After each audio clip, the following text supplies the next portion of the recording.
woke up this morning thinking about Kali from Monday's reading. Today's Wednesday. In my meditation, like early this morning, like 6 o'clock, I was doing my meditations and really just ruminating on Kali. Because if you watched my interview, I have a podcast interview coming up in like 2 hours, but if you look at the video from Monday, you'll see that when I got Kali, I was like shook a little bit, right? Because for the week, so we got Three of Cups. That was we got Fehu, New Beginnings, Wealth, sort of as the theme of the week, right? Then we got Community, Celebration. Fine, makes sense. But then in the middle of the week, like today, Wednesday, we got Kali. Well, no, we got the Nine of Swords first, and then we got Kali. This threw me off, and you'll see it in the video.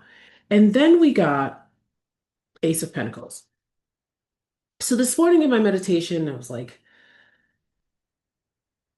what does that mean? Like what I got was like, okay, we have this anxiety and that has to be released. And then the Ace of Pentacles comes next. But it just wasn't sitting right with me.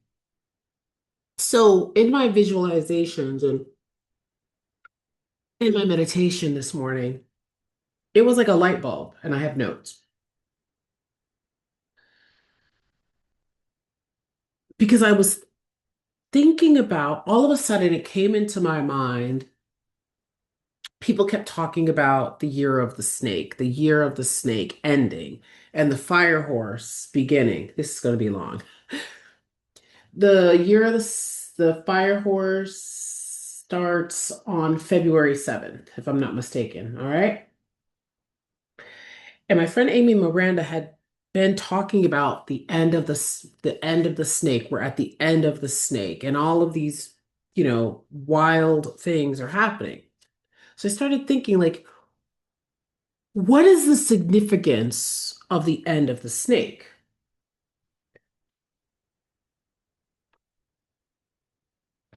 So did a little research. Defense.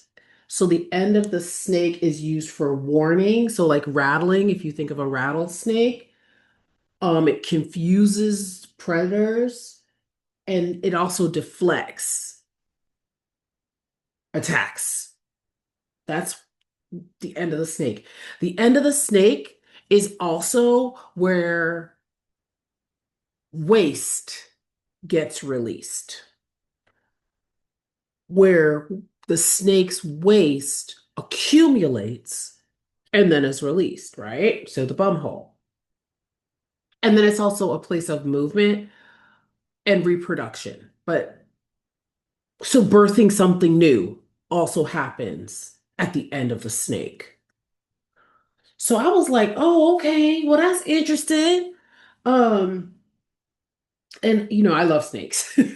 I love snakes. Like I love the maybe not in person, but I love what the snake energy represents. And I talk about it all the time. It represents shedding. So we're at the end of the snake. We're in the snake's tail. So we're shedding the feces, the urine, the things that are not needed anymore before we move into this fire horse energy of movement. So then I was like, so then what came to me, what I wrote down was, so when we think about this Nine of Swords, where does instability come, where does this energy come from? This energy. This energy comes from destabilization, instability, but we gain stability from spirit and the occult, which only means like secrets and deeper meaning. Like things are unstable. We're at the tail end of the snake. We're at the tail end of lots of things. We went from a 9 year, now we're in a 1 year.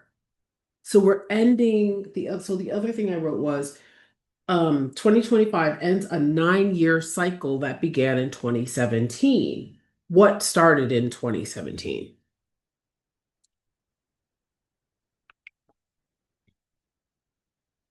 What started in January 2017? Okay.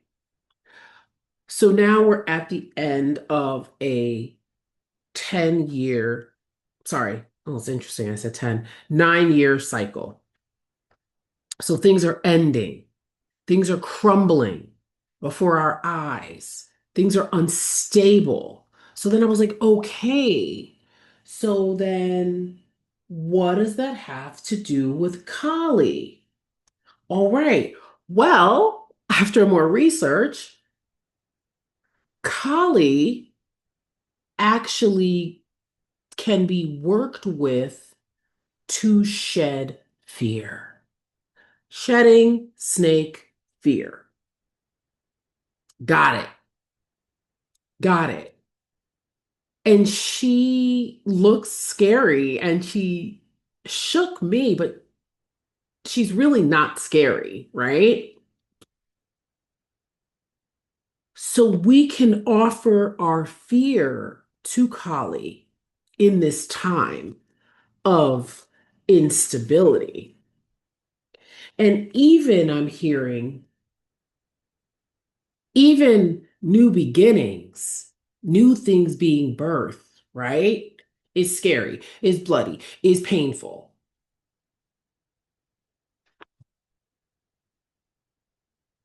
I wanted to get more on the Nine of Swords, so I got these two cards, which have to do with, delinquency, disharmony, withdrawal. So just like more of the same.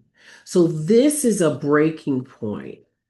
And this breaking point comes from separation of what we knew, from rejection, being rejected, from bad news. All of these things are causing the anxiety and the guilt. And the role and Kali's role is to help us move through it. And so the other thing I wrote was living and loving in a time of collapse.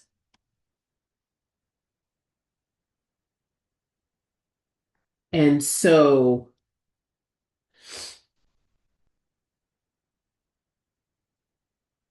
Um, oh, living and loving at a time collapse. So I pulled another rune this morning for Kali.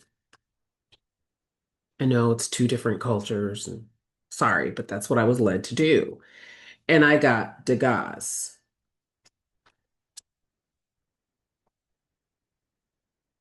The rising sun pierces through the darkness. Dawn, light, hope, awakening.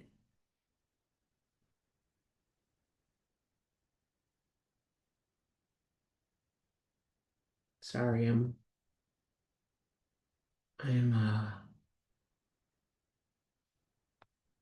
hmm. Goddess Kali helps with collapse by embodying destruction as a path to transformation, assisting in the breakdown of illusions, egos, and old structures to make way for rebirth, acting as God, I just saw, sorry, I lost my train of thought because this is so amazing. Acting as the force that destroys what binds you to allow new, liberated beginnings and guiding you through suffering.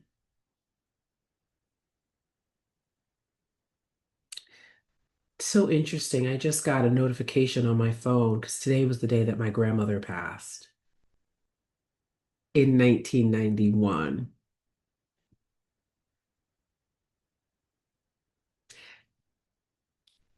Okay. Liberated beginnings and guiding you through suffering to ultimate wholeness often appearing during major life changes. Lucy May Screws clearly wants to like shout out to my grandmother, Lucy May Screws, okay? Like, period, coming through in the reading. She's the Kali now. She's the mother of death who brings new life from ashes, representing time, change, and the ultimate liberation through facing reality. So, this is an important week. This week is more important than I thought. Why? I'll get to it. Bless me. The gods. Now, we also got Suilo, but this came in reverse. The gods came first, then Suilo. The gods.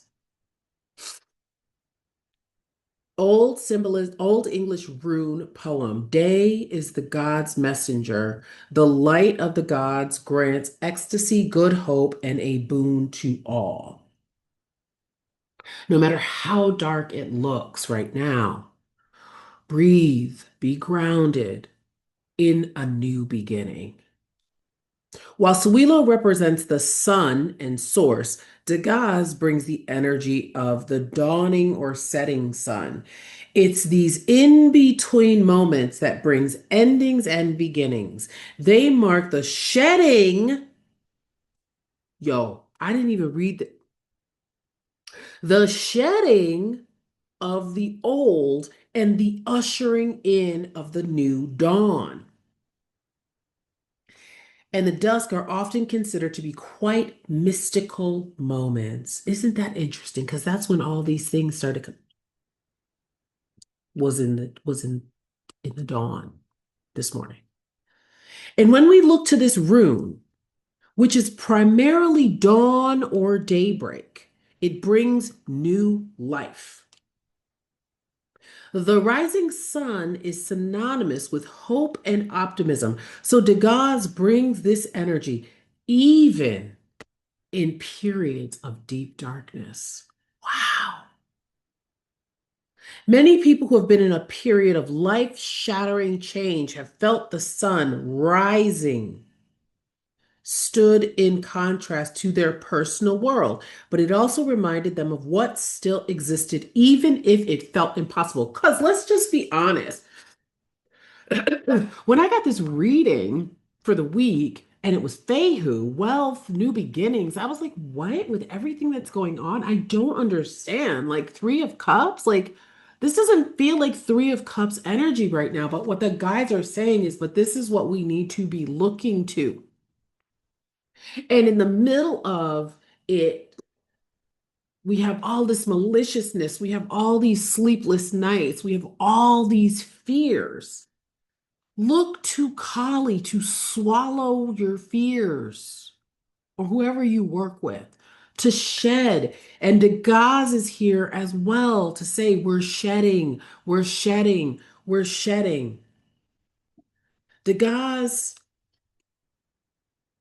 that the world was still moving and the sun would always rise.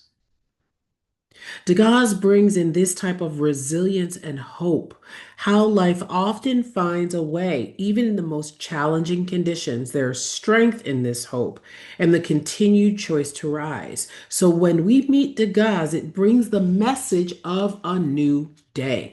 Whether you find yourself in darkness or awakening to the possibility that it is opening up, this rune affirms the resilience found in hope. It is an invitation to let more in where it's needed and allowing it to be part of your practice. There is no reverse meaning for Degas. We also got Suilo under Degas. And it's interesting because Degas said Suilo is one thing, Degas is the other. This came in reverse, but there's no reverse with this card. We are called forward into expansion. This literally means sun. And I'm hearing, here comes the sun. Do, do, do, do. Success, victory, bliss, expansion, purpose, and wholeness. Yo, I don't. Sun is the light of the world. I bow to its holiness. As the rune of the sun, Sawilo holds the power and illumination. Within the energy of Sawilo, we encounter a divine force that grants us the ability to see with clarity and understanding. It is a source of profound illumination that can guide us through the darkest of times, infusing our lives with warmth, vitality, and purpose. It's important to approach Sawilo with deep reverence and humility, for the power found within it is not something to be possessed or controlled. Instead, we are invited to allow its energy to gently guide and stoke the fires of our life, providing clarity and direction on our journey. So Willow invites us into a sense of awe and wonder. It is expansive, bright, and guides us towards enlightenment. Through it, we bear witness to a force greater than ourselves. Back to Degas. First sentence. While Suwila represents the sun and source, Degas brings the energy of the dawning or setting sun. Everything is happening in divine order. That's what I just heard. It's the in-between moments that brings endings and beginnings. They mark the shedding of the old and the ushering in of the new. This is a very important week. Why? We have now a much more clarified understanding of the role of Kali eating our fears, eating the bad news, eating the sleepless nights, helping us to shed. We are at the end of the snake's tail. Okay? It's where we are. We're in the shit, we're in the pee. It's where we are. But we're also in the reproductive organs of the snake. We're also birthing something new. Degas and Suilo are coming through to let us know that, right? We're in a time of illumination with the sun.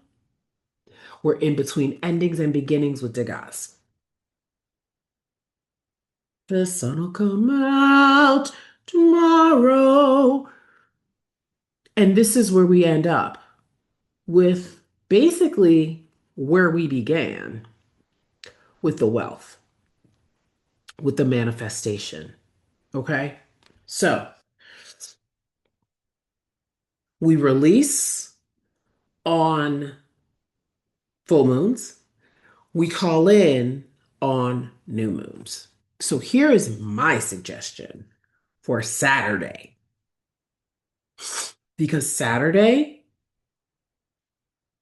is corresponded, I try not to say ruled anymore, corresponds to the planet Saturn. Saturn is the planet of karma, of time, but also manifestation. So Saturday, January 18th, 2026 is the new moon in Capricorn. Okay? New moons are about new beginnings. So we know Capricorn is about what? Wealth, abundance, pentacles, etc.